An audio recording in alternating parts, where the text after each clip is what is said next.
hari ini kita akan masuk ke dalam bab baru, bab 5, dan kita akan belajar terlebih dahulu tentang pemboleh ubah. Okay, apa itu pemboleh ubah? Kita akan lihat kepada penerangan tentang pemboleh ubah. Okay, kita lihat di sini ada 3 orang yang berdialog berbeza. Okay, setiap bulan saya menderma sebanyak 50 kepada Yayasan Kebajikan Negara. Itu yang Encik Lim katakan. Okay, dia bagi tahu dia derma sebanyak 50. Kita lihat apa yang dikatakan oleh Encik Azlan. Setiap bulan saya menderma sejumlah wang yang sama kepada YKN. Itu yang dikatakan oleh Encik Azlan. Manakala Puan Kavita, wang derma saya kepada YKN pada setiap bulan bergantung kepada keuntungan yang diperoleh di kedai. Okay, sekarang kita lihat kepada penerangan yang pertama. Pemboleh ubah ialah kuantiti yang tidak diketahui. Okay, tahu apa itu kuantiti yang tidak diketahui? Tidak diberi nilai tentang kuantiti tersebut. Okay, kita lihat kepada ketiga-tiga situasi. Okay, Encik Lim, dia menerima 50 kepada Yayasan Kebajikan. Okay, kita tahu di sini nilai ini telah diketahui. Jadi tidak ada pemboleh ubah. Manakala Encik Azlan, dia beritahu dia menerima sejumlah wang yang sama.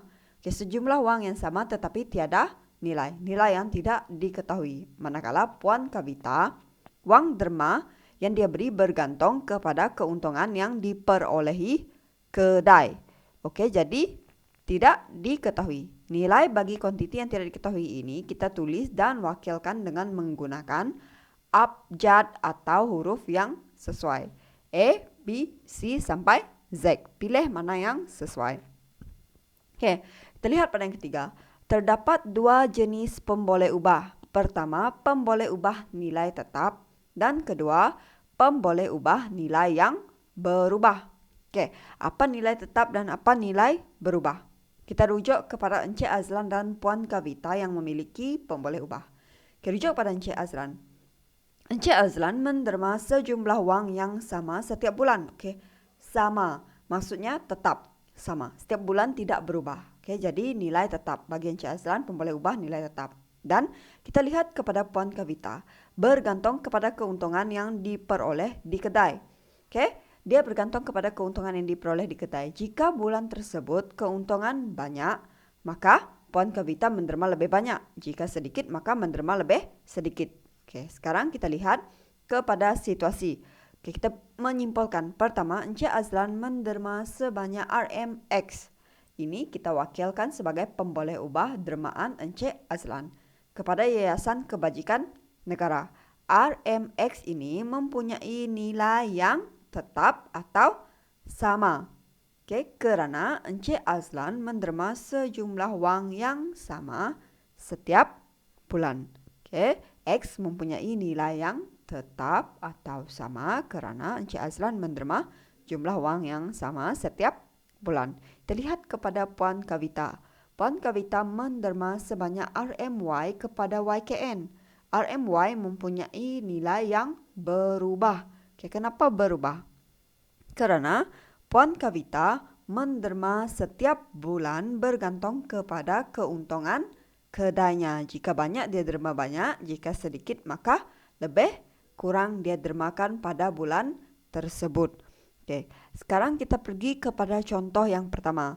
Wakilkan setiap pemboleh ubah berikut dengan huruf yang sesuai.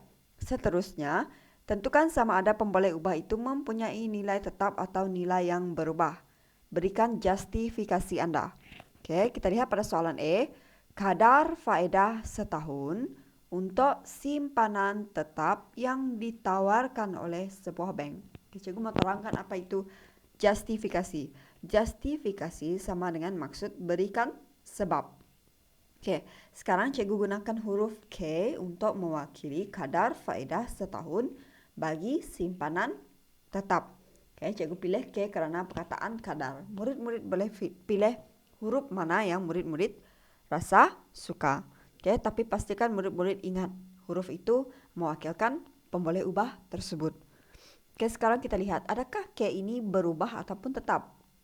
Okay, jadi kita lihat kepada simpanan tetap. Okay, simpanan tetap maksud dia simpanan itu berada di bank itu sahaja. Oke, contoh. Jika nilai di dalam account ialah 100, maka ada kadar faedah untuk nilai 100 tersebut. Jika nilai 200, maka ada kadar faedah untuk simpanan sebanyak 200. Oke, jadi kadar untuk setiap nilai simpanan itu sudah tetap. Oke, jadi K ini tidak berubah. Jadi maksud di sini K tidak berubah ataupun tetap. Karena kadar faedah yang ditawarkan oleh bank tidak akan berubah setiap tahun. Dia tidak akan berubah. Jadi kita tahu K ialah pemboleh ubah yang tidak berubah dan tetap. Dia mempunyai nilai yang tetap dan sudah ditentukan oleh pihak bank bagi setiap simpanan tetap berapa kadar faedah.